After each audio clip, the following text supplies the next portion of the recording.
Good afternoon, everyone. Live from Silicon Valley, California. This is Success Sadhana. My name is JM, and I welcome you all to a program today with our host, Vaish, who is a veteran Bhakti yogi, author, and former monk. Today, we continue our series of Success Sadhana. The topic is Be Careful What You Feed Your Mind. We have around 20 members on Zoom and around 20 members on Facebook. Good afternoon, Vaish. Welcome back to another episode of Success Sadhana. Thank you so much, JM. It's great to see you. Good to have everybody here today. I've been missing you. I missed last week, I think, because I was in Japan and learned several lessons I hope to pass on while I'm here on today's show. Hope everyone's doing well. Please give me a thumbs up if you are. Doing good and looking forward to becoming better. Super good and getting better. Chandu, Elaine, Lijo, Anita, Linda C, thank you, Mansi. And we've got Mukaravind, thank you. So many of you here today, great. Jerry, thanks. Anil, excellent. Yeah, it's good to reaffirm that we're alive and we're okay, right? Because actually I was with one of my yoga teachers yesterday, and he said, we were talking about scheduling more appointments and stuff like that. And I was like, oh no, you're out of town, I'm out of town. And then said, well, we're here right now. It's always good to come back into the present where we are right now, because we're always okay. Once we realize that we are something that is transcendent to the situation of life, or the life situations, better said, that we're in right now. The mind, when focused upon, boy, I'm talking to the passive voice today, aren't I? When we focus on our mind and we get absorbed in it, it's like a whirlpool. I saw a video of somebody throwing a large branch into a whirlpool in a river the other day, and the branch just got swallowed and went boom, right down into the bottom. So the mind is like that too. And the Yoga Sutras, Patanjali Muni, one of the original teachers of the meditational process, mentions how we can step by step become the witness of our mind rather than thinking that we are our minds.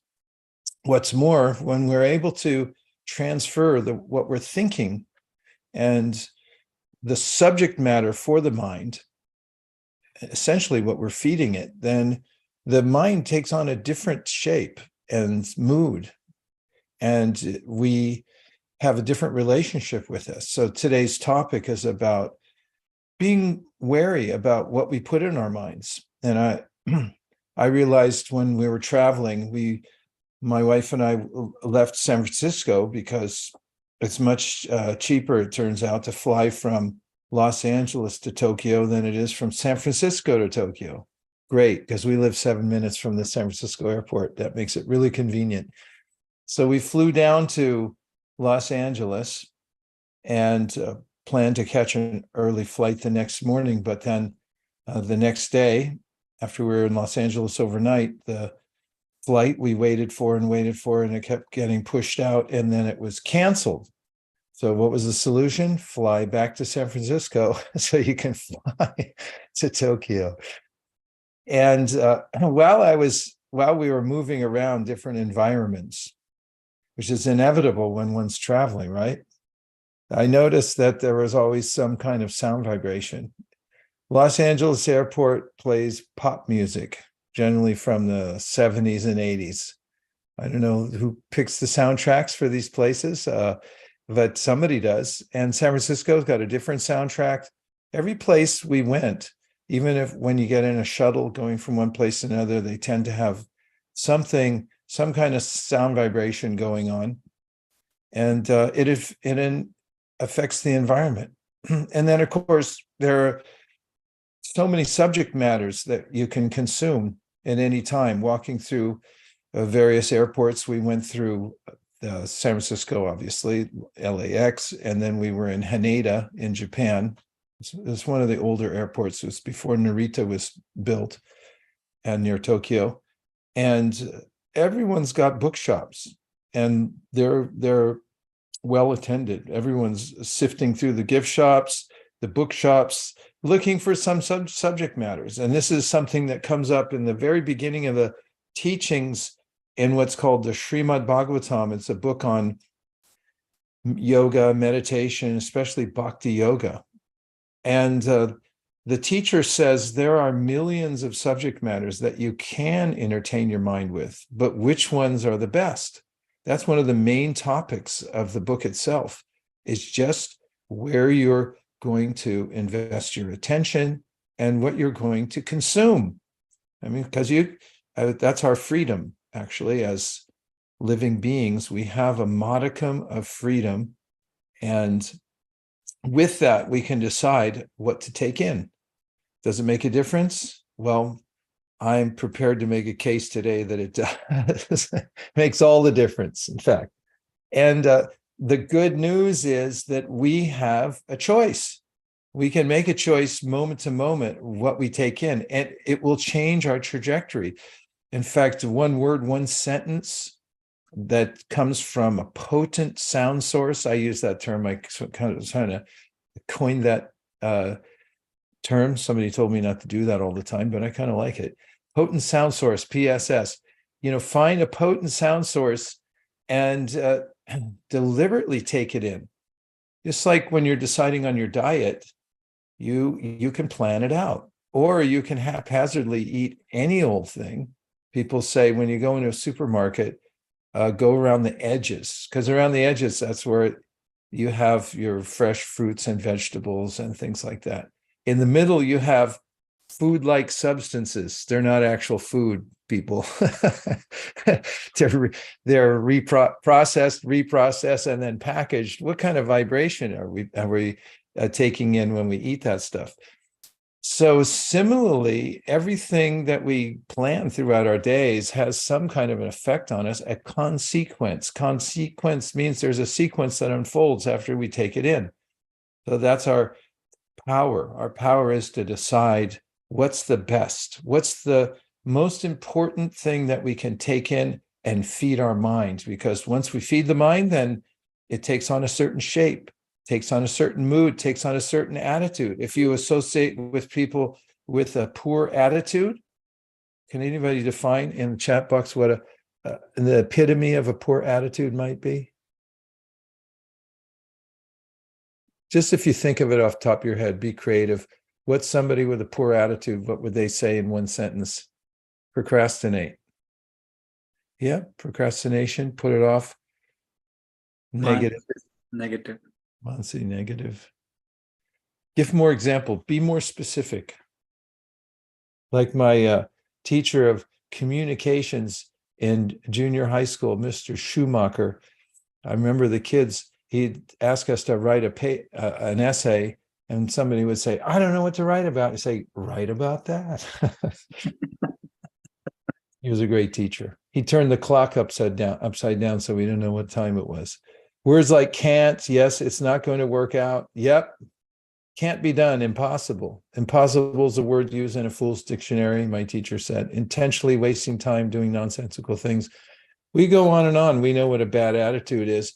And having a good attitude is like having a healthy body. If you eat the right things, if you exercise, you get enough sleep, you're going to notice the change. And the same thing with our minds. You wonder, why is my mind so turbulent? Why is it addicted to things that are not good for me and so forth? Well, it's your mind. You have to tend to it. It doesn't just happen automatically. Good attitudes don't happen automatically. And a peaceful mind doesn't happen automatically. I'm going to make that case today that it takes practice.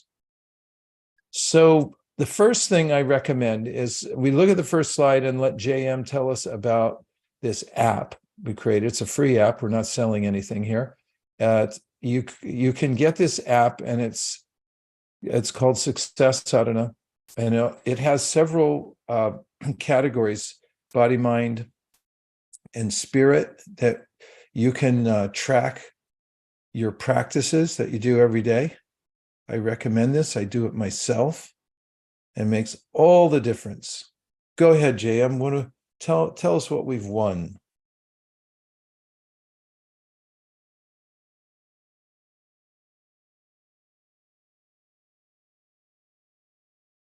I was just adjusting the sound. Sorry about that. Good. So, the Success Sadhana, as Vaish mentioned, it's an app which helps you, which assists you to at least track your daily practices. There are three categories: the practices which can help your body, mind, and your spirit. There are three sections. Within each section, there are group of activities you can perform to keep your body healthy, to keep your mind healthy, and also enliven your spirit. They are not. They are very simple to practice. I practice it myself on a daily basis, and I record that in the app. And it alerts you, gives a nice little quote on a daily basis, alerts you, and also celebrates whenever you complete. So you can see the progress you're making on a daily basis for each of these activities. And we are planning to add additional features. For example, maybe group of people can come together and encourage each other, etc. So it's available both in iOS app store as well as Android Play Store. So please download. It's free.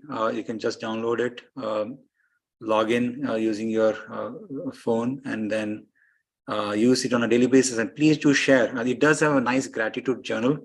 Like when I write gratitude journal, it refreshes my happy moments because I'm really thankful for. And the more you refresh, the more it becomes natural for you to be happy. So do check it out and let us know how it helps you. So what's it called? It's called Success Sadhana. That's what it's called. Okay. Yeah. Success Sadhana. And there's nothing else that looks like it or sounds like it, right? So it's easy to find, Yeah. accidentally get something else. No. Yeah, it's free. It's we should charge something for it so everyone thinks it's more valuable. It's extremely valuable because it gives a way to track your regular progress. There it is from the Bhakti community. Yeah, Success Sadhana. Okay. Yeah.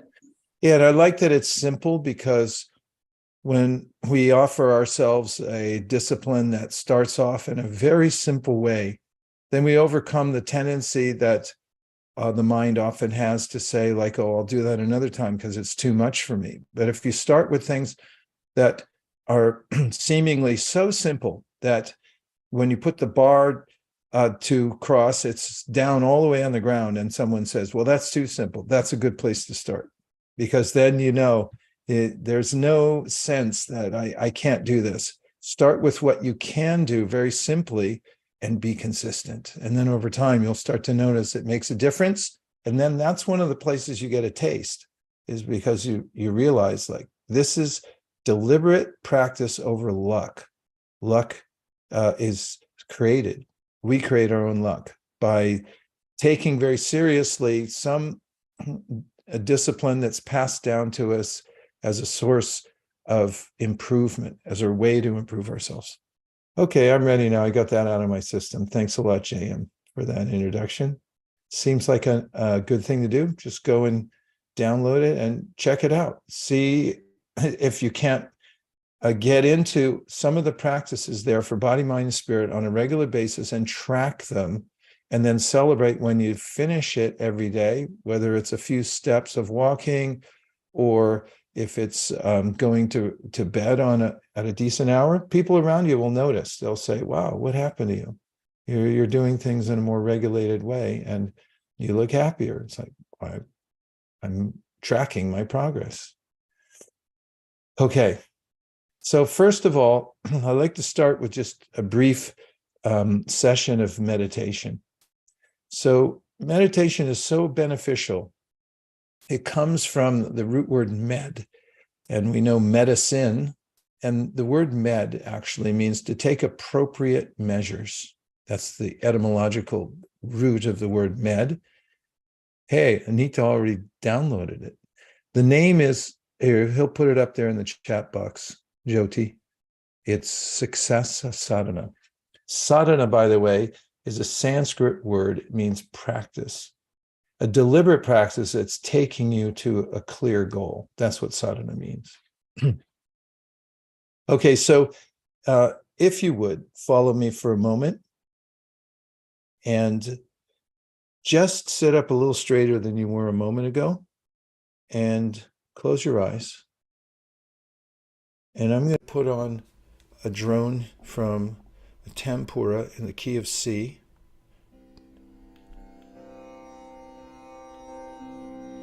And just let yourself go for a moment here by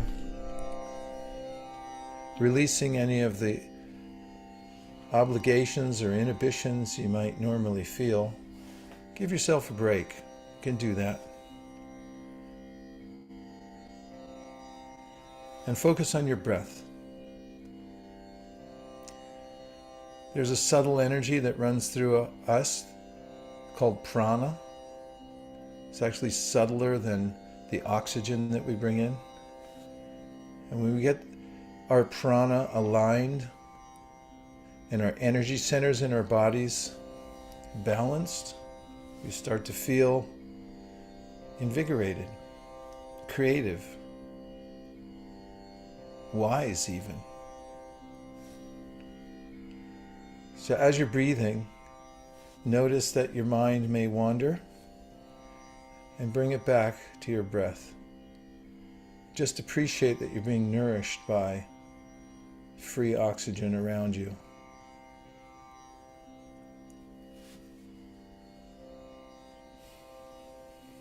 Make your breaths even and relax, but keep an alert mind.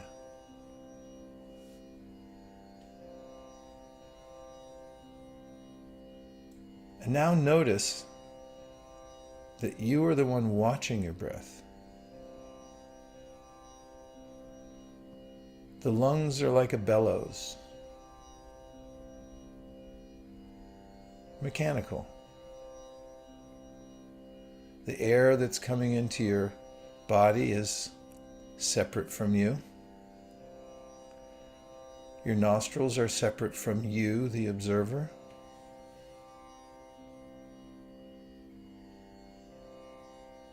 You're a spark of consciousness. You can observe your breath, your lungs, your nostrils. Be observant and stay alert.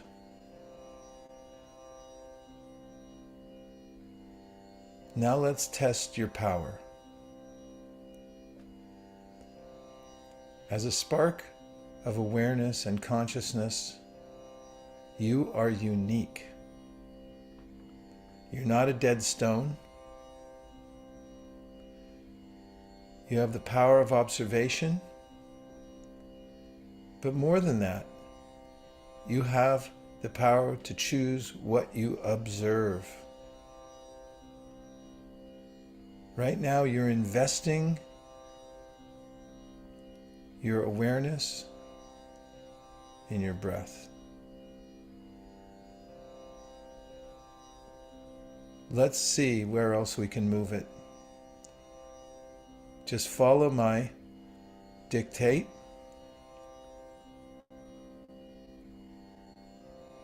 And move your awareness now to your left foot.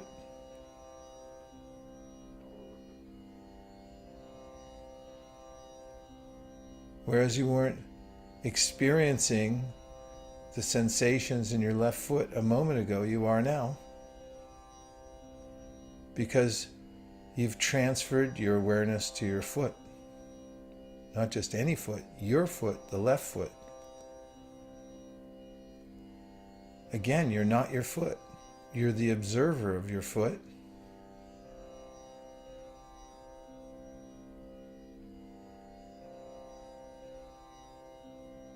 Let's move our attention to some place that maybe we haven't thought of for a long time.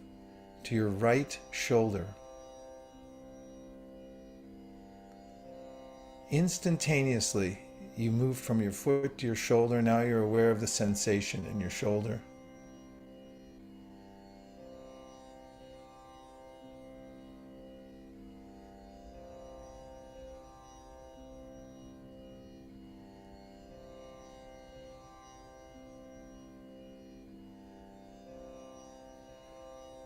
And now transfer your awareness to your thoughts. See if you can watch your thought energy and notice that you're the one watching it. I'll give you a minute here because it takes a little concentration to notice the difference between you and your thoughts.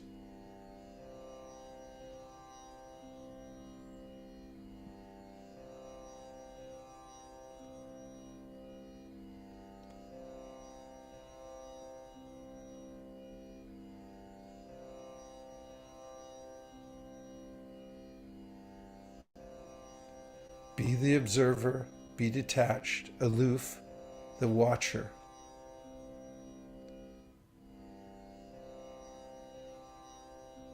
And now let's take one more step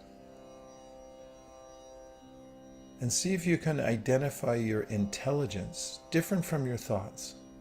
Intelligence is like a benevolent parent, grandparent who gives you wisdom. You may be doing something and the grandparent comes and says, "Don't do that, do this, you'll do better." Your intelligence comes from a higher source.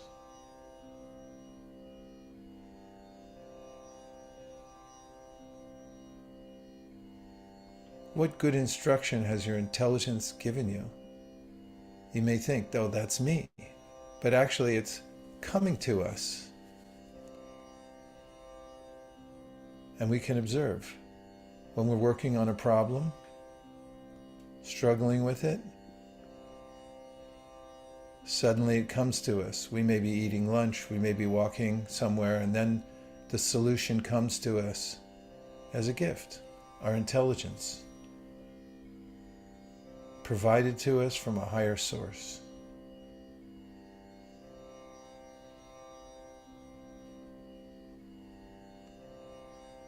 Be aware that at any moment you can decide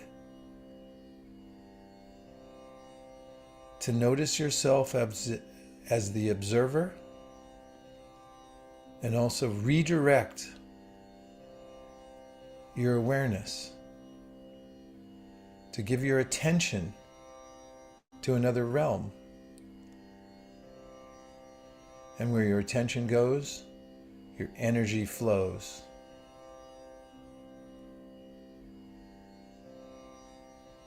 Let's walk backwards and again give awareness to our breath. Add an element of gratitude that you're able to breathe. It's a gift. It's not guaranteed. Take a couple more breaths, nourishing the body, and appreciate that it's available to us right now.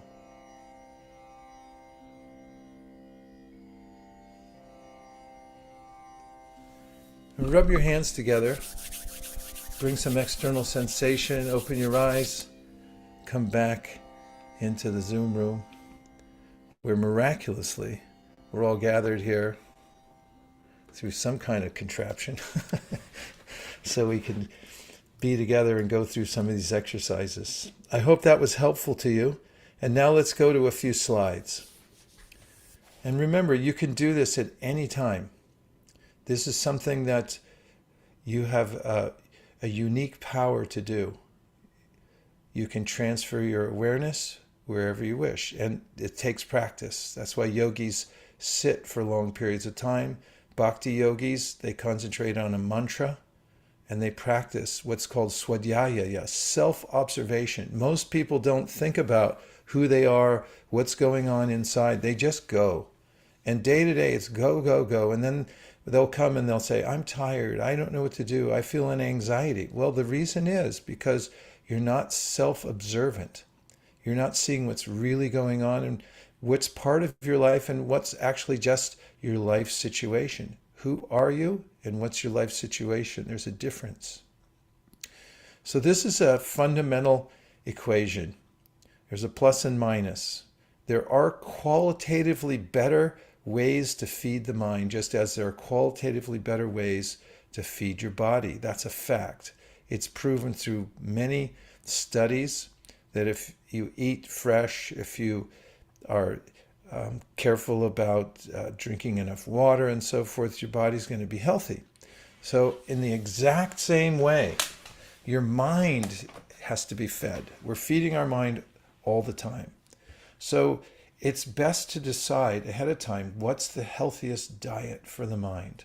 And let's look in the next slide, because that reminds me of fourth grade when we had a science fair in our class. Mr. Shaw was our teacher, and he challenged the students to come up with an experiment. And I had a good friend named Ricky Masano. Ricky was skinny and always looked unhealthy. And he did an experiment at home. I was surprised that he came up with such an interesting experiment. He got 2 cages and 2 identical in weight, size, and so forth, age, white rats. And he put one in each cage, and then he kept a record of what he fed them.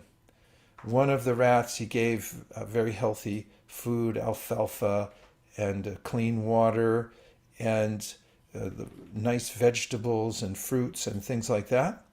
And the other, he fed a similar diet to what Ricky ate. Ricky ate Cheetos and potato chips and chocolate bars. That's why at the end of the experiment, you don't even have to guess. You know intuitively which of them came out looking like the one on the left and the other one on the right. And Ricky commented to me, I thought it was so funny. He said, "This one on the right looks just like me."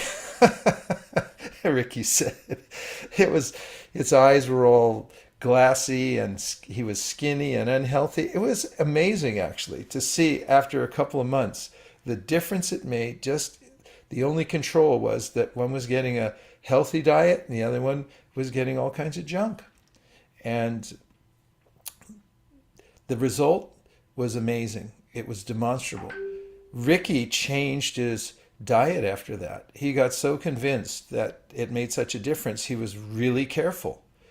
And if we practice ourselves being careful what we feed our minds, we'll notice the difference too.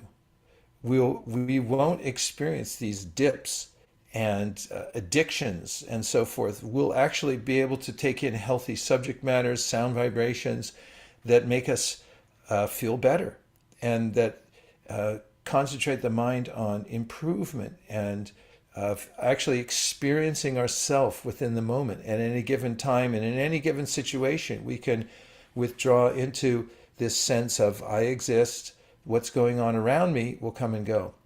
I give an example. When I was in Japan, there was a young teacher there who was experiencing some distress because one of the children that she was responsible for was rambunctious, was acting out, and she tried to help that student a little bit, and then he complained, and then the parents came and they complained, and this young teacher, got really an anxiety, and she felt like she was being oppressed, and the administrators of the school supported her because they knew she was really good, but the parents, of course, and this happens sometimes, correct me if I'm wrong, but they overreacted, and like, my kid's an angel, how could you say that? And she felt really depressed for a couple days, and my wife and I were talking to her, and then what happened? Actually, I just got a text, and we were telling her, just remember what it says in the Bhagavad Gita, that things come and go. Don't be overly attached to them. And just this morning, she wrote me and said the teacher, the parents there wrote her an apology, and they said, "No, you were right." And then she said, "Now I learned my lesson." Of course, it's one we have to learn over and over again. But she said, "Don't overreact to any particular situation, because things sometimes are up, sometimes they're down." And when we were there in Japan, I told her things are never as good as they seem or as bad as they seem.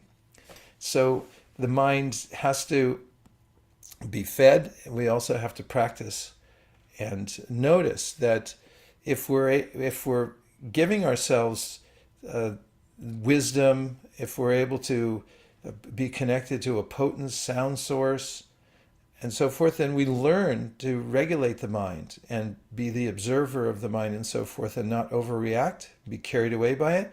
We start to live in a more balanced way. Okay, let's see where we are on the slides before we take a few reflections. So this is one of my main points, and I can't emphasize it enough. We have a choice about what we let in. So what we let in, how's it getting in? What are any suggestions? What do you think? What are we letting? Netflix. Netflix? Yeah. So Netflix, what I suggest, if we're watching anything, listening to anything, decide ahead of time why you're going to watch it and why you're going to listen to it. This is advice I got years ago. When there used to be television, I don't know if people still have TVs in their house. I think there was, because I was in Costco yesterday. I saw these huge screens, and I think people tune into television, but it was for, an advice. There was a book called it was called TV Guide back in the old days, and it told everything that was programmed for your television for the week. And so you could buy a copy of TV Guide or subscribe to it. And so the advice I read, and I forget where it was from, said, underline everything you have to see. Don't just sit there and mindlessly go through it. Decide why you're going to look at something. That goes for social media too. Because if you don't decide ahead of time, then you will be hijacked. Your mind will be hijacked. And there's actually algorithms there within the social media that cater to us. Because if you hover over a picture or an image for a little longer, then the algorithm picks up and says, oh, you like this. And the next thing you know, you'll be seeing more of that. That happens in our minds as well. There's a way in which when we emphasize something, it becomes an obsession. Krishna says in the Bhagavad Gita, Dhyato Vishayam Pumsam Sangasteshu Bhajayate Sangat Sanjayate Kama Kama Krodho Vijayate. This in Sanskrit is a description of the way we go down a rabbit hole. We start to look at something mindlessly and then to get attached to it, and then it becomes a part of us and we crave it, and the next thing you know, we have to follow it. Well, if somebody learns this technique of being the observer and notices that I have a choice of where I put my mind rather than just being carried away by it, then there's a way in which that person becomes self-determining and feels happy in his or her own self and sense of existence. You know, the word be, and we have it's weirdly conjugated in English as you be or you are. In Japanese, it's a different word that you exist, arimasu. And like every language has this sense that you are something, you have an existence. So who are we? And what are we attached to through our minds? This is the subject matter. So realize this one aspect of our power, and that is that we have the choice of where we're going to put our minds. And I'm not saying it's easy. The mind is the most powerful force. It's like a tornado.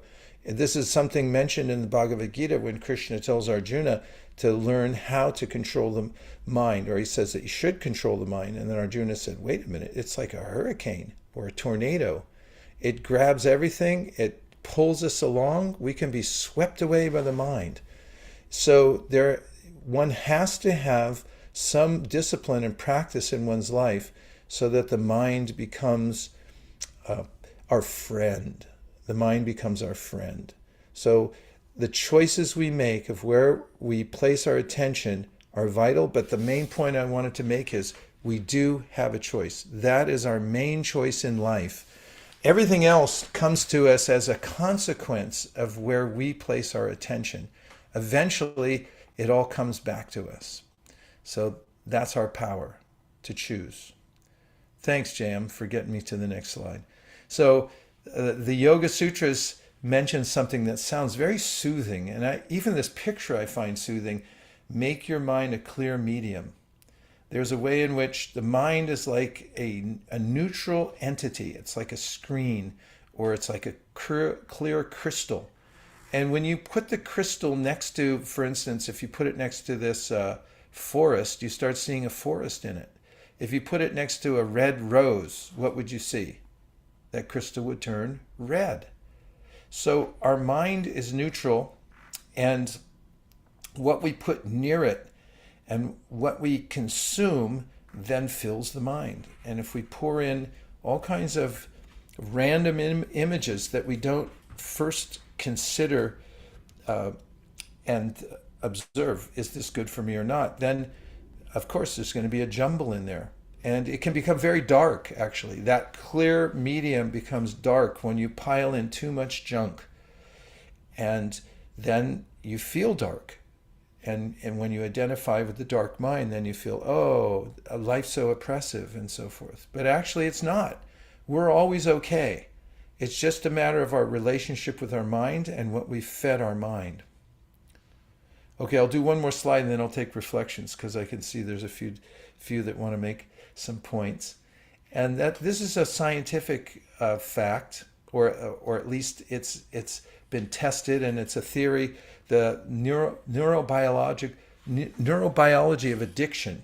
Addiction is an interesting concept because there's ways in which we can become so attached to something in our mind that even though we know by our intelligence that it's not good for us, we're forced to keep doing this. Can anybody relate to that? Have you ever gotten into a pattern in your mind that you can't get out of? And you know by your intelligence keeps saying, this is not good. You should not do this.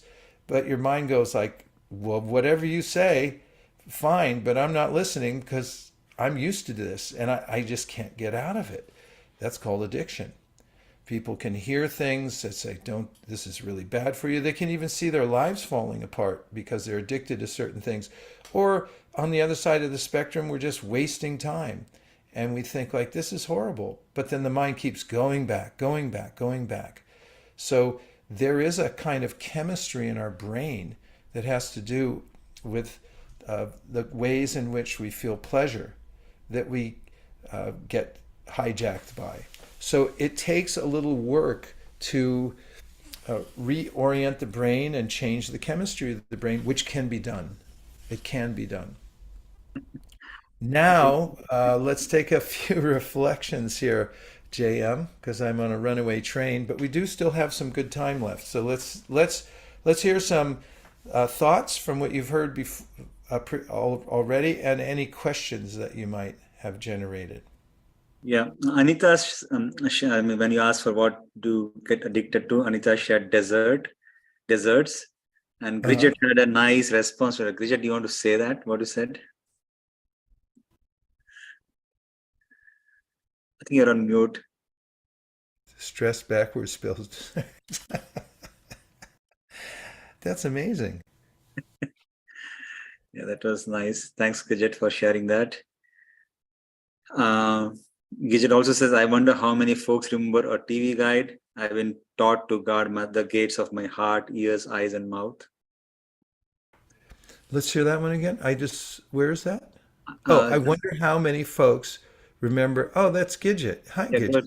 I wonder how Hello. many folks. It's been Hey, a good to long see you. time. I'm so happy to be back at this community. This is a great place. And I just, when you said TV guide, I said, I'm at that age where I remember the TV guide, but I'm wondering who on this call else remembers the TV guide. Now this just right on the screen, on the TV. Okay, we got a thumbs up from Anil. He's yeah, definitely. And then I also put in there that I was taught, and it's because it's in the Bible, that it teaches you to guard your eyes, your ears, and your mouth, so that you, and your heart, these are the gates, and you got to keep those gates. Sometimes you got to open them and sometimes you got to close them. But if we know that we are aware that we need to guard what we see, guard what we hear, and guard what we say. So I just wanted to add that. And it's Absolutely. so good seeing you. You too. I was wondering what I've been missing in my life, and now I realize it when I saw you come on here. I like your point about what it says in the Bible, and I would venture to say that any theological, spiritual system in the world will say similar things. This is very commonsensical. And even if it's not theological, even people who are, secular or whatever, through experimentation and so forth, they'll realize that this is something that we have to watch very carefully. That garbage in, garbage out. And that we are the curators of our own consciousness. So we have to be careful. That's where we have to take responsibility. And it's such good and important information. Oh, thank you so much, Gidget. Great to see you and hear you. What else, JM? Yeah, Nirali just shared. That's the problem I'm going upstream against. Yeah, just a second. My mind lately is craving for reality TV. I cannot believe that I have to stop it flowing in the flow, and now I need to go upstream to find something better in spiritual ways. Yeah, well, I was just thinking the other day about how our own lives are reality TV. Why don't you just put a camera in your own room and then go live and see how you conduct yourself? That's another thing. Realize it makes you realize, like, what is my integrity? How do I act when I'm in my own space alone, and how do I act when I'm in a social situation? It's quite different. It's very interesting. And there's a kind of cognitive dissonance when we know what the right thing is and we don't do it. So create your own reality TV show. Just get a camera system and a recording and then put it in your own house and live stream all day long, 24 hours a day, and see how you feel. That's a cure for watching reality TV. Start your own. Yeah. I knew one yogi, actually, he lived in a glass room. And in fact, I have a friend who, all his desk and everything like that, it's clear. You can see inside because, he keeps everything open. As for the yogi, he let his life be kind of an open secret. It's like, he wanted people to be able to see in and like watch how I live. And that's one of the ways we can observe our own reality. Go ahead, Jam.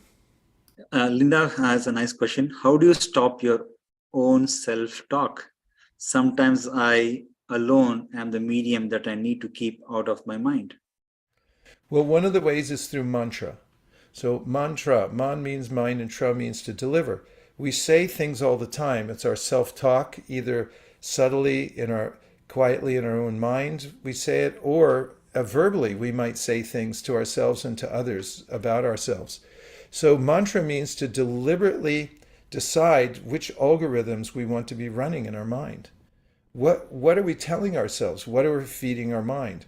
Now, there are some potent sound sources that are better than others. Or I should say, the potent sound source that we choose, that means it has some power to transform us. That's the mantra. So when you practice mantra meditation, you repeat a spiritual sound vibration, and you'll start to notice that it transforms you. And then that becomes a trigger in a good way to overcome the kinds of negativity that goes on in your mind. Like, I do this every day. When I start my day with this, because it's a discipline I started when I was 16 years old and I'm 67 now. So I can't do without it, really, because it's what holds me to reality. And every day there's a new flash flood that comes into our lives. And we can be washed away by it if we don't have some way to connect ourselves to reality. And so the mantra does that. It's highly recommended. It's been out for many, many years. And when you practice using your tongue to say the mantra, you'll realize here's a place I can retreat to, and I can create my own potent sound source by repeating the mantra that's coming down to me. And that tethers me to reality. Third time I said the same thing. I used a different word on the last sentence. Yes. What else, Jam? I've got a few. And Nirali just came. She's going to say more. I can Yeah, tell. go ahead, Nirali. No, I think this is great answer. Thank you. I have been struggling it and right topic, and I guess you answered it well. That we need to bring inward with the mantras and watch where we take our mind to. And Nirali, don't worry about struggle. Everybody struggles. And, Yeah. knowing that uh, if you line yourself up with something that you can trust, then the struggle's worth it.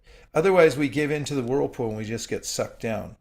But once we take to this practice, the discipline, we're definitely going to feel struggle. We should feel struggle. Otherwise, we can just be, swept away, right? There's no struggle. I feel fine. But where are you going? Down the drain, right?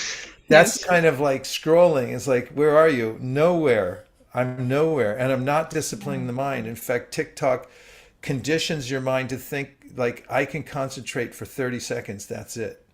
30 seconds Yeah. too long. I can do 10 seconds. And that's what we train ourselves to. Okay, Jam, I know I'm burning up time. So, Rashi, and then we're going to move on with a few slides because I have a feature film to show you today that you're really going to like. Go ahead, Rashi. Hare Krishna. So I learned this from you. This is the follow-up of the question we just were discussing, that whenever something comes in our mind, just keep the transcendental vibes going on, right? So I do that. Like whenever my mind makes stories and it keeps talking to itself, I start the mantra inside. But I have a slight doubt. I know we all have God-given intelligence, but I feel that maybe I'm slipping on some things, because earlier I used to make plans and stuff like that. Now, the moment I get into that loop, I immediately stop that. So, how can I, like, do you have anything to say there? Like, how can I solace myself that no, I'm not running behind on anything and I will still stay on top of things? Oh, yeah. Definitely advice for that. Get a notebook. And I like the ones called Moleskin. They're the best. They're very different sizes. And take time on a regular basis to write down, first of all, what your priorities are in life. Make a list.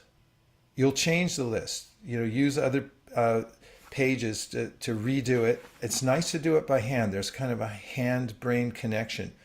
And then also write down your goals. Your goals will change over time. Make sure that you have your goals really clearly in mind. What kinds of things you want to hit, and make them smart. I know I'm saying stuff that's conventional wisdom, but I'm just reiterating. It's so important. Don't neglect this, because your mind is like a heat-seeking missile. As soon as you show your mind what the target is, it's going to go after it.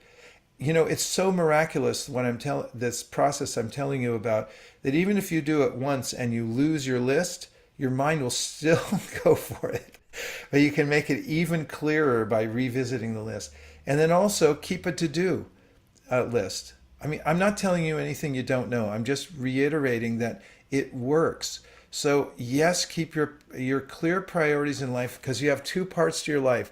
One is very practical. You have to take care of your finances. You have to take care of your physical health. You have to take care of your relationships. So there are certain things you have to do. For instance, for health, you have to sleep enough. You have to drink water and have a good diet. You also have to exercise, and you have to take some breaks from the maelstrom of material life. That's a fact. It's proven. So if you dial that into your life, you write it down when you're going to do that, and you start doing it on a regular daily basis. Like, see, I have this jar on my desk. This is very practical. I always make sure it's full. Filtered water, it's always full. That way, when I'm mindlessly grabbed for something, because we all have habits. My habit is I always drink water all day long. You're never going to find one medical journal that says that's a bad idea.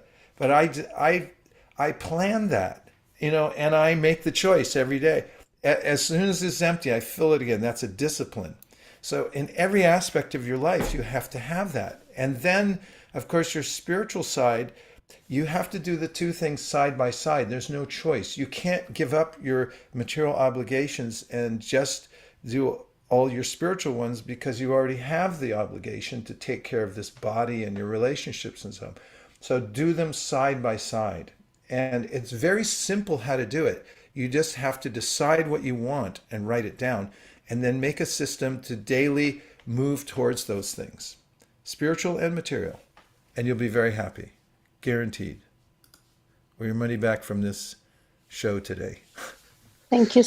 Okay, so practice the right things. Decide, and this goes to what you were just asking, Rashi. Decide what the right things are. What are right for you, the things to practice? You get to decide. Now let's show the movie. Major motion picture.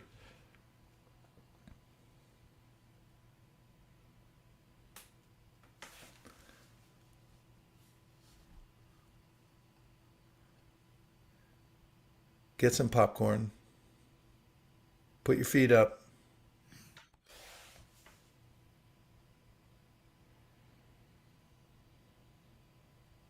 So my question to you today is, what do you practice every day? What do you practice? Because what you practice, you will get good at. What do you practice? Do you practice joy in your life? Do you practice peace in your life? Do you practice happiness in your life? Or do you practice a lot of complaining? Because if you complain, you will get very good at it. And you will get so good at it that you will find fault with everything.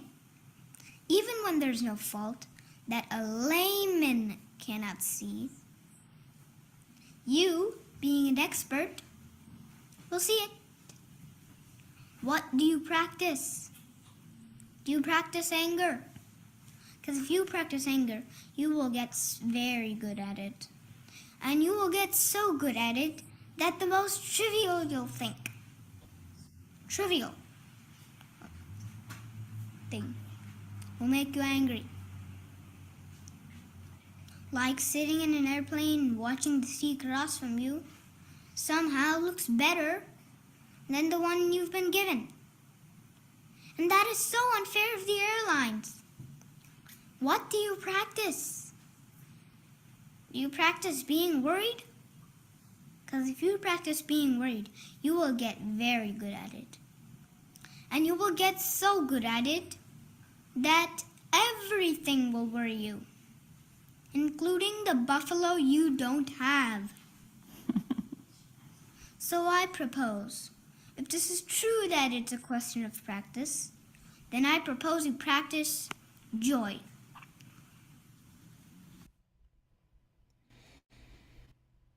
Major motion picture.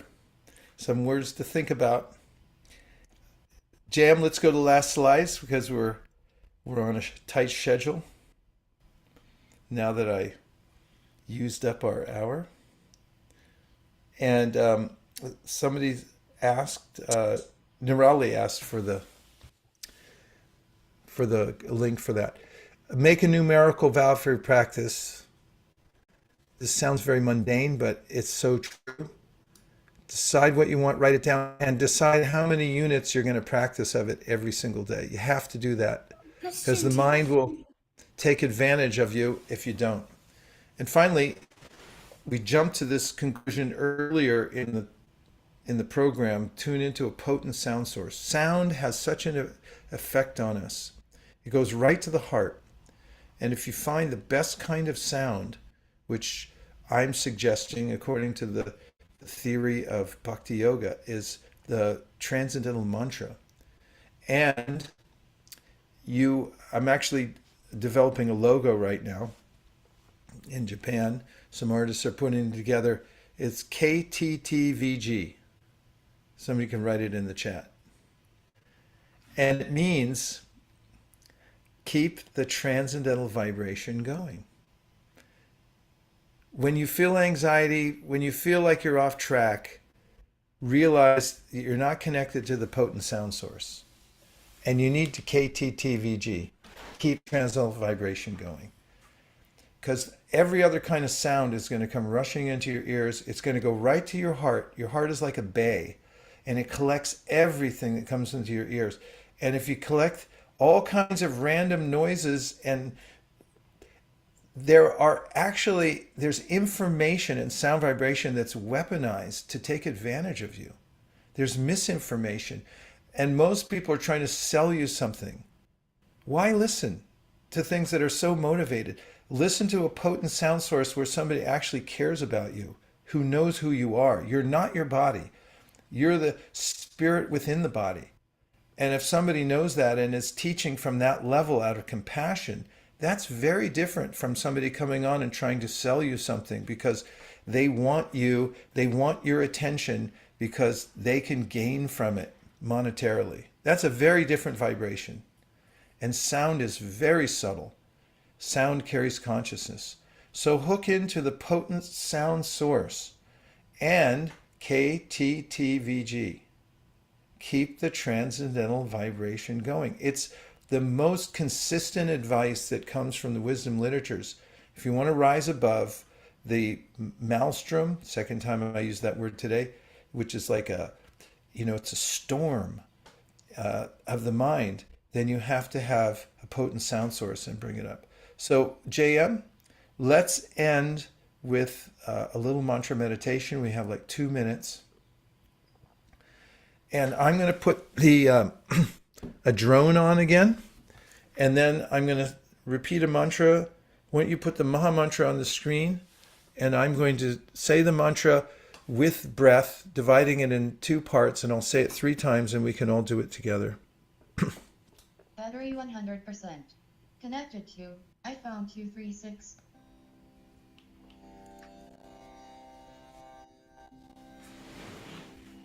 Okay, if you'll close your eyes and sit up a little straighter than you were before, we can sync this up. Everyone can follow. And I'm going to do it with the breath, so you have to inhale a little deeply when I say 3. 1, 2, 3. Hare Krishna, Hare Krishna, Krishna Krishna, Hare Hare.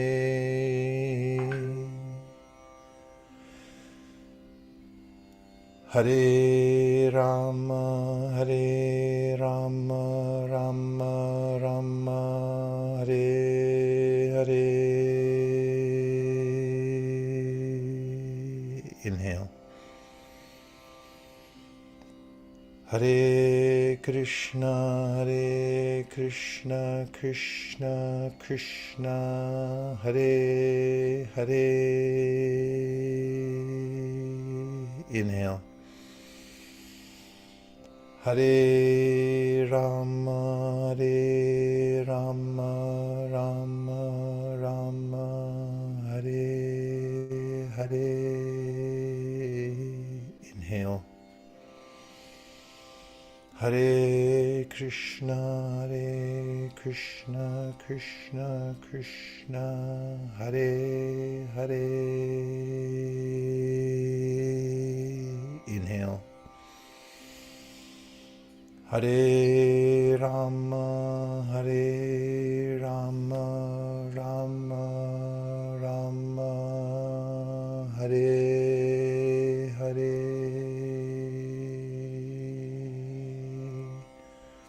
And let's end on the 1-syllable Om. I'll inhale, and then we'll say Om together.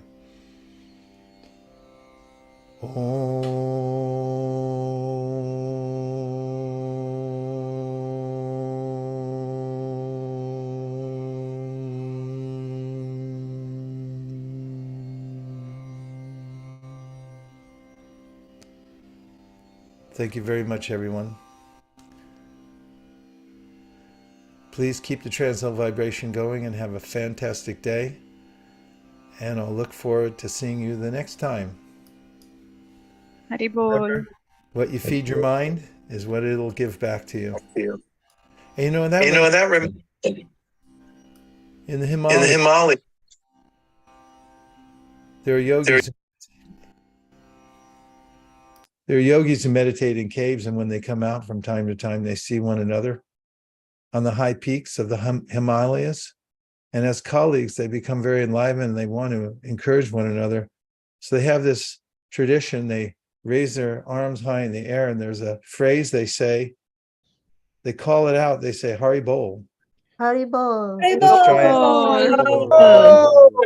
Haribol. Haribol. Thank you, everybody. See you soon. Thank you. KTTVG. Thank you. Thank you.